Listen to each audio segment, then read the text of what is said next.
ആശ്രവാസ്തുവിലേക്ക് സ്വാഗതം. 2025 നവംബർ മാസത്തെ സമ്പൂർണ്ണ മാസഫലത്തെക്കുറിച്ചാണ് ഇന്ന് ഞാൻ സംസാരിക്കുന്നത്. ആദ്യമായി ഗ്രഹനിലയിലേക്ക് കടക്കാം.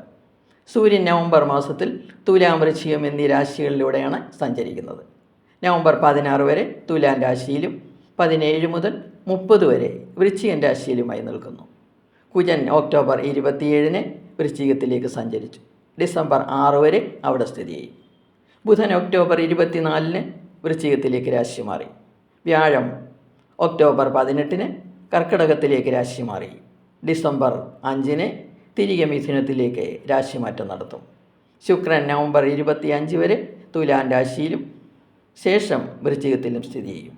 കേതു ചിങ്ങത്തിലും രാഹു കുംഭത്തിലുമായി സ്ഥിതി ചെയ്യുന്നു. മുകളിൽ പറഞ്ഞ ഗ്രഹങ്ങളുടെ സഞ്ചാരം അനുസരിച്ചാണ് ഞാൻ ഫലം പറയുന്നത്. വൃശ്ചികൻ രാശിയുടെ ഫലങ്ങളെക്കുറിച്ചാണ് ഇന്ന് ഞാൻ സംസാരിക്കുന്നത്. വിശാഖങ്കാൽ, അനിഴം, കേട്ട എന്നീ നക്ഷത്രങ്ങൾ ചേർന്നതാണ് വൃശ്ചികൻ രാശി. വൃശ്ചികത്തിൻ്റെ കർമ്മഭാവാധിപനായ സൂര്യൻ വൃശ്ചികത്തിൻ്റെ 12ാം ഭാവത്തിലും ജന്മഭാവത്തിലുമായിട്ടാണ് നവംബർ മാസത്തിൽ സഞ്ചരിക്കുന്നത്. സൂര്യൻ 12ാം ഭാവത്തിൽ നവംബർ 16 വരെ നീചസ്ഥനായിട്ടാണ് സ്ഥിതി ചെയ്യുന്നത്. വൃശ്ചികത്തിൻ്റെ 10ാം ഭാവാധിപൻ കൂടിയാണ് സൂര്യൻ. നഷ്ടത്തിൻ്റെ ഭാവമാണ് 12ാം ഭാവം. ഈ സമയത്ത് കർമ്മരംഗത്ത് നഷ്ടങ്ങൾ ഉണ്ടാകാതെ സൂക്ഷിക്കണം. അനാവശ്യ യാത്രകൾ ഒഴിവാക്കണം. സഹപ്രവർത്തകരുമായി കലഹങ്ങൾ ഉണ്ടാകാതിരിക്കാൻ പ്രത്യേകം ശ്രദ്ധിക്കണം. ഉദ്യോഗസ്ഥർ അധികാരികളിൽ നിന്നും അപ്രീതി ഉണ്ടാകുന്ന പ്രവർത്തനങ്ങൾ ചെയ്യരുത്. സ്ഥാനഭ്രംശമുണ്ടാകാം, കാര്യപരാജയവും ഉണ്ടാകാം. ചെയ്യാത്ത തെറ്റുകൾക്ക് അപമാനം കേൾക്കേണ്ടി വരും. സംസാരം ഈ സമയത്ത് കുറയ്ക്കണം. നവംബർ 16 ശേഷം സൂര്യൻ ജന്മഭാവത്തിലേക്ക് സഞ്ചരിക്കുമ്പോഴും അത്ര നല്ല ഫലങ്ങളല്ല ലഭിക്കുന്നത്. യാത്രാക്ഷീണവും തൻ്റെ കുറവും ധനച്ചിലവുകളും വർദ്ധിക്കും. ശാരീരിക പീഡ, ഉദരരോഗം എന്നിവ ഉണ്ടാകാം. ഹൃദ്രോഗമുള്ളവർ പ്രത്യേകം ശ്രദ്ധിക്കണം. പക്ഷേ രാശ്യാധിപനായി ചൊവ്വ സ്വന്തം ക്ഷേത്രത്തിൽ ബലവാനായി നിൽക്കുന്നു. കൂടാതെ വ്യാഴത്തിൻ്റെ ദൃഷ്ടിയുമുണ്ട്. ഇത് ആരോഗ്യത്തെ കാത്തു സൂക്ഷിക്കുന്നു. ആയതിനാൽ ഏതു വലിയ ശാരീരിക ക്ലേശങ്ങളും പരിഹരിക്കപ്പെടും. 7ാം ഭാവാധിപനായ ശുക്രൻ നവംബർ 26 വരെ 12ാം ഭാവത്തിലാണ് സ്ഥിതി ചെയ്യുന്നത്. 12ാം ഭാവത്തിൽ സ്ഥിതി ചെയ്യുന്ന ശുക്രൻ ചിലവുകൾ ഉണ്ടാക്കുമെങ്കിലും അതുപോലെ തന്നെ വരവ് നൽകും. ഈ സമയത്ത് ബിസിനസ്സിൽ പല പരിഷ്കാരങ്ങളും നടത്താൻ കഴിയും. ബിസിനസ് രംഗത്ത് പ്രശസ്തി ഉണ്ടാകും. ബിസിനസ്സിലേക്ക് ആൾക്കാരുടെ ആകർഷണം ഉണ്ടാകും.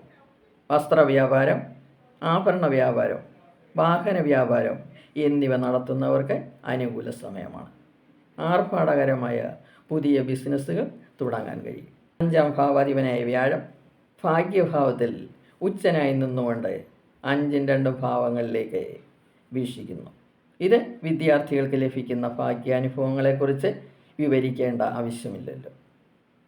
ഉന്നത പഠനത്തെയും വിദേശയാത്രയെയും ഇത് സൂചിപ്പിക്കുന്നു. വിദേശത്ത് പഠനത്തിന് പോകാൻ അവസരമുണ്ടാകും. ഏത് വിഷയം പഠിക്കാൻ ആഗ്രഹിക്കുന്നുവോ ആ വിഷയത്തിൽ പഠനം നടത്താൻ കഴിയും. മുതിർന്നവർക്ക് കുട്ടികളുടെ ഉയർച്ചയിൽ സന്തോഷിക്കാൻ കഴിയും. പൊതുവെ കുടുംബാന്തരീക്ഷം സന്തോഷപ്രദമായിരിക്കും. കൂടാതെ 9ാം ഭാവത്തിൽ സ്ഥിതി ചെയ്യുന്ന വ്യാഴം ഈ സമയത്ത് പഠനം കഴിഞ്ഞു നിൽക്കുന്ന കുട്ടികൾക്ക് നല്ല തൊഴിലും നല്ല വിവാഹങ്ങളും ലഭിക്കാൻ അവസരമൊരുക്കുന്നു.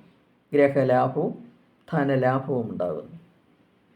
പ്രണയം വിവാഹത്തിൽ എത്തിച്ചേരാനും ദമ്പതികൾക്ക് പരിഭവം മറന്ന് ഒന്നിച്ചു ചേരാനുമുള്ള അവസരമുണ്ടാക്കുന്നു. വിവാഹം ആലോചിക്കുന്നവർക്കും ഈ സമയം വളരെ അനുകൂലമാണ്. 11ാം ഭാവാധിപനായ ബുധൻ ജന്മഭാവത്തിലാണ് സ്ഥിതി ചെയ്യുന്നത്. ഈ സമയത്ത് മറ്റുള്ളവരോട് മോശമായ സംസാരം ഉണ്ടാകാതിരിക്കാൻ പ്രത്യേകം ശ്രദ്ധിക്കണം. ശനി നിങ്ങളുടെ 5ാം ഭാവത്തിലാണ് സ്ഥിതി ചെയ്യുന്നത്. കണ്ടകശനിയുടെ അത്ര പ്രയാസങ്ങൾ 5ാം ഭാവത്തിലെ ശനി നൽകുന്നില്ല. കൂടാതെ 5ഉം 2ഉം ഭാവാധിപനായി വ്യാഴം ഉച്ചസ്ഥനായി നിന്നുകൊണ്ട് 5ാം ഭാവത്തിലേക്ക് വീക്ഷിക്കുകയും ചെയ്യുന്നു. ഇവയെല്ലാം ശനിദോഷത്തെ കുറയ്ക്കുകയാണ് ചെയ്യുന്നത്. രാഹു 4ാം ഭാവത്തിലാണ് സ്ഥിതി ചെയ്യുന്നത്. ഇത് ധനച്ചിലവുകളെയും ശത്രുക്കളുടെ വർധനവിനെയും കാണിക്കുന്നു. 10ാം ഭാവത്തിൽ സ്ഥിതി ചെയ്യുന്ന കേതു നീതി കാര്യങ്ങളിൽ തടസ്സമുണ്ടാക്കാം. പക്ഷേ തൊഴിൽ സംബന്ധമായി വിദേശ രാജ്യങ്ങൾ സന്ദർശിക്കാൻ അവസരം ഉണ്ടാക്കുന്നു. കർമ്മരംഗത്ത് പ്രവർത്തിക്കുന്ന സഹപ്രവർത്തകരെ ഈ സമയത്ത് വളരെ ശ്രദ്ധിക്കണം, പ്രത്യേകിച്ച് ബിസിനസ് പങ്കാളികൾ. നവംബർ മാസത്തിൽ വ്യാഴം വൃശ്ചികൻ രാശിയുടെ ഭാഗ്യഭാവത്തിലാണ് സ്ഥിതി ചെയ്യുന്നത്.